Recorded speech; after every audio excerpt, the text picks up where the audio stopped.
এবার ঈদ উপলক্ষে হিন্দু ও মুসলিমদের সম্প্রীতির অনন্য নজির দেখা গেছে ভারতে। হিন্দুরা মুসলমানদের ওপর গোলাপের পাপড়ি ছুঁড়েছে আর মুসলিমরা হিন্দুদের শরবত খাইয়েছে।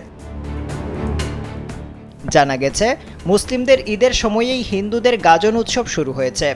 গাজনের জন্য গোটা চৈত্র মাস জুড়েই তারকেশ্বর মন্দিরে হাজার হাজার ভক্তের আগমন ঘটে। চৈত্রের মাঝামাঝি থেকে ভিড়টা আরও বাড়তে থাকে। দূর দূরান্ত থেকে আসেন অগণিত ভক্ত। ঈদের দিন দেখা গেছে এক বিরল সম্প্রীতির। তারকেশ্বর মন্দিরে আগত পুণ্যার্থীদের পিপাসা দূর করতে এগিয়ে আসেন একদল মুসলিম যুবক। সোমবার ঈদের দিন তারকেশ্বর আরামবাগ চত্বরে মুসলিম মহল্লাগুলোতে নামাজের তুরজু শুরু হয়ে যায় পুরোদমে। স্যান্ডেলিনা সো, রূপচর্চায় আভিজাত্য।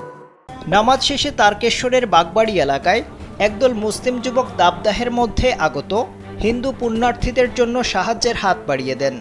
নিয়ে আসেন শরবত।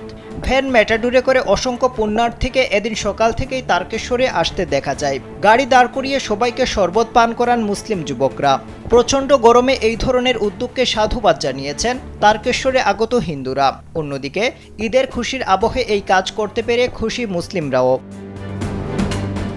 এদিকে জয়পুরে ঈদগাহের নামাজ শেষে বেরিয়ে আসার সময় মুসলিম সম্প্রদায়ের মানুষদের উপর পুষ্পবর্ষণ করেছে হিন্দুরা। ঐক্য ও আনন্দের সঙ্গে উৎসব উদযাপন করতে দেখা গেছে উভয় সম্প্রদায়ের মানুষকে। হিন্দু মুসলিম ঐক্য কমিটির উদ্যোগে এই কাজ করা হয়েছে।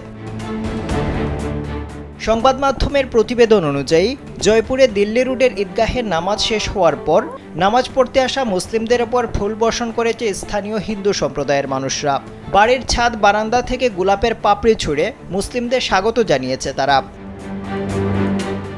শুধু তাই নয়, একে অপরকে জড়িয়ে ধরে ঈদের শুভেচ্ছা বিনিময় করেছেন তারা। একইভাবে বারাণসী, সম্ভল এবং দিল্লির সিলামপুরেও নামাজ শেষে মসজিদ থেকে বেরিয়ে আসা মুসলিমদের ফুল দিয়ে স্বাগত জানিয়েছে হিন্দু সম্প্রদায়ের মানুষরা। হিন্দু মুসলিমদের এই সম্প্রীতি দেখে উচ্ছ্বাস প্রকাশ করেছেন সাধারণ মানুষ।